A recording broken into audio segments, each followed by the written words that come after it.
Hello there, living things and non-living things. What's up everyone? Another day, another travel, another vlog na naman tayo for today's video. And for today's Joy Amazing vlog, we'll be going to Roxas Isabela. Dahil ngayon nga ay scheduled check-up ni Mama. And at the same time, ibibilan natin ng sasakyan itong si Mavi Potpot. Ana, sasakyan! Nagbaknang. Kon ko naman. And let the travel begin. Bali ngayon nga ang schedule ni Mama para sa kanyang check-up. Kaya sinamahan namin siya ni Mavi kasama ni Milo, ang aming pinsan na magaling mag-drive.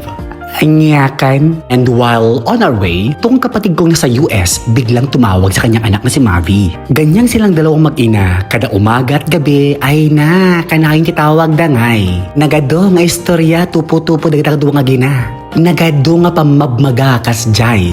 Isa pa, siya lang naman kasi mag-sponsor dun sa bibili niya sakyan ni Mavi. Ana, sasakyan!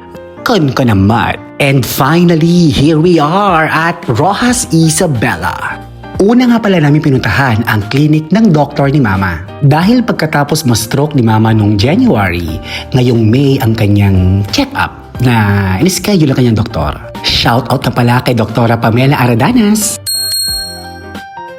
And there you go. Good luck, Mother Dragon. At pagkatapos ng tornadang check-up ni Mama, dahil nga sa may biglang convention ng kanyang doktora, ayan, napa-Jollibee muna kami para kay Mavi. At dahil ang sabi nga nila, ang Jollibee daw ay pambata, kami ng mga young at hearts, eto ang aming pinuntahan. Dito mismo sa may Centro Mall, Roxas Isabela. Dahil kami nga ay nagda-diet at nag-walking at para hindi masayang ang mga cholesterol na na-burn, ayan, kakain tayo ngayon ng Mang Inasal. O diba yung may Jollibee Chicken Joy sa loob mismo ng Mang Inasal. At pagkatapos, yung Chicken Joy sa loob ng Mang Inasal, ayan, kinain na. At syempre, ayan, eto na naman tayo sa ating titong tatay serye. Yung tipong wala kang asawa at anak, pero instant bigla ka nagkaroon ng anak. Kustoy apo, tibiyag, titong tatay, ng nagmayat. And finally, bibili na nga tayo ng sasakyan ng aking pamangkin. Ang sasakyang bike, dito mismo sa may St. Rose Enterprises. At nag-umpisa na ngang pumili ang bata. Choice number 1. It's a no. Bike number 2. Again, it's a no. Bike number 3. Again, it's another no.